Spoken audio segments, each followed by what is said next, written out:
आशा जी ने फोन पर अपनी बहू से पूछा, पूनम, नवरात्रि में व्रत रखती हो? पूनम बोली, जी मम्मी जी। आशा जी ने पूनम को कहा, देवी माता का व्रत करना चाहिए और अष्टमी को कन्या पूजन भी कर लेना। पूनम ने खुश होकर कहा, ये आपने अच्छी बात सोची मम्मी जी, मैं जरूर कन्याएं बिठाऊंगी। आशा जी आजकल अपनी बड़ी बहू कविता के घर आई हुई थी। उन्होंने वहीं से पूनम को फोन करके बताया, पूनम की शादी को हुए 2 साल हो गए हैं। पायल उसकी 8 महीने की बेटी है। पूनम अगले दिन बाजार जाकर कन्याओं के लिए लंच बॉक्स और हेयर बैंड ले आई। आशा जी ने सुनकर कहा कि इतना खर्चा क्यों किया? अष्टमी के दिन जल्दी उठकर पूनम ने दुर्गा माता का भोग बनाया, हलवा, खीर, पूरी और काले चने। पूनम ने आदरपूर्वक कन्याओं के पैर धुलाकर भोजन कराया, उपहार दिए तो बच्चियां बहुत खुश हुई। दशहरे के बाद आशा जी आ गई।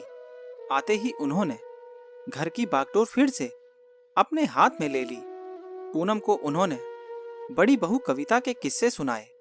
अधिकतर बातों में ये झलकता कि कविता कैसे अच्छी तरह घर को मेंटेन करती है।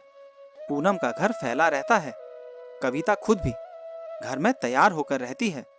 पूनम के तो ना कपड़े ढंग से रहते, ना ही चेहरा। पूनम आशा जी की बात का बुरा ना मानकर सोचा करती कि कविता भाभी के बच्चे बड़े हो गए हैं तो उन्हें घर संभालने का समय मिल जाता है और स्वयं को तैयार रख पाती हैं। पूनम का तो समय ही कम पड़ जाता है। पायल का काम, सोना, जागना, नहलाना, घर के कामों के बाद पूनम को रात को ही आराम मिलता है। वो भी तब जब पायल रात को सो जाए, नहीं तो रात को भी चैन नहीं।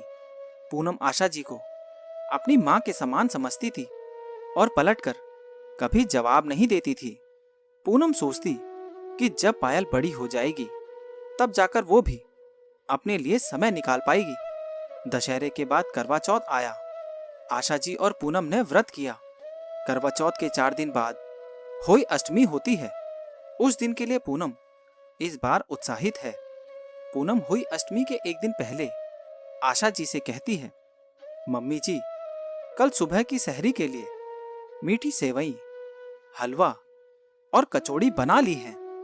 आशा जी बोली, ठीक है बहू, ज्यादा तो नहीं बना ली, मुझे ही तो खानी है। पूनम बोली, मम्मी जी, इस बार तो मैं भी व्रत रखूंगी क्योंकि पायल हो गई है और ये व्रत संतान के लिए किया जाता है। सपना जी बोली, अरे नहीं नहीं, कल व्रत तुम नहीं करोगी। ये व्रत सिर्फ और सिर्फ बेटों के लिए किया जाता है और बेटों की ही माँ करती हैं। तुम्हारे जब बेटा हो तब करना। पूनम बोली, पर आशा जी ने कहा, पर वर कुछ नहीं, मैंने जो कह दिया वो फाइनल है। तुम व्रत नहीं रखोगी, जब बेटा हो तब रखना। ये व्रत बेटों के लिए किया जाता है, बेटियों के लिए नहीं। ये सुनकर पूनम बोली, मम्मी जी, अभी थोड़े दिन पहले आपने कहा था कि नवरात्रि के व्रत पूरे कर रही हो। अच्छा है, देवी माता के व्रत हैं। जब हम देवी माता की पूजा करते हैं, इसका मतलब हम लड़कियों की पूजा करते हैं। लड़कियों से ही पूरा संसार होता है, तो फिर लड़की के लिए ये व्रत क्यों नहीं कर सकती हूँ? क्या लड़की संतान नहीं होती? मेरी संतान अगर लड़की है तो मैं व्रत नहीं करूं, उसके लिए ऐसा नहीं होगा। मैं पायल के लिए व्रत रखूंगी क्योंकि मेरा मानना है कि ये व्रत संतान के लिए किया जाता है। बेटा हो या बेटी, ये मायने नहीं रखता। अगर किसी की बेटी है तो वो बेटी यानी अपनी संतान के लिए उसी प्रकार व्रत कर सकती है जैसे कि एक बेटे की माँ करती है। आशा जी बोली, अब तुम नई नई बातें निकाल रही हो।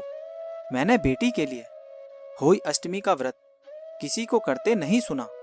पूनम बोली, मम्मी जी, ये व्रत संतान की विद्या, बुद्धि, आयु वृद्धि और भलाई के लिए किया जाता है।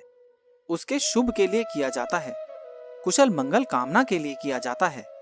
तो सिर्फ बेटे के लिए क्यों, बेटी के लिए क्यों नहीं? आज से ही हम नई शुरुआत करते हैं। आप इसमें मुझे अपना आशीर्वाद दीजिए और मेरा साथ दीजिए। आशा जी की समझ में अब आ चुका है कि पूनम बहू ने कभी भी उनके आगे मुंह नहीं खोला, जवाब नहीं दिया। अगर आज वो कुछ कह रही है तो उसकी बातों में सच्चाई है। हालांकि पहले दृढ़ता से पूनम को उन्होंने मना कर दिया था, पर अब उनको भी बहू का तर्क समझ में आ गया है कि संतान तो संतान है, भले ही लड़का हो या लड़की। आशा जी बोली, मैंने कभी भी इस दृष्टि से सोचा ही नहीं। अब कल मैं भी संजय बेटे के साथ साथ अंजू बेटी के लिए व्रत कर रही हूँ। अंजू आशा जी की बेटी है जो संजय से बड़ी है। अंजू की शादी दूसरे शहर में हुई है।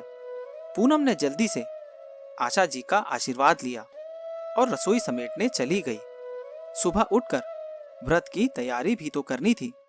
दोस्तों, ये कहानी आपको कैसी लगी और इस कहानी के बारे में आपकी क्या राय है, नीचे कमेंट बॉक्स में जरूर बताना। और अगर अभी तक आपने चैनल को सब्सक्राइब नहीं किया है तो सब्सक्राइब कर लेना। मिलेंगे अगली कहानी में, तब तक के लिए धन्यवाद।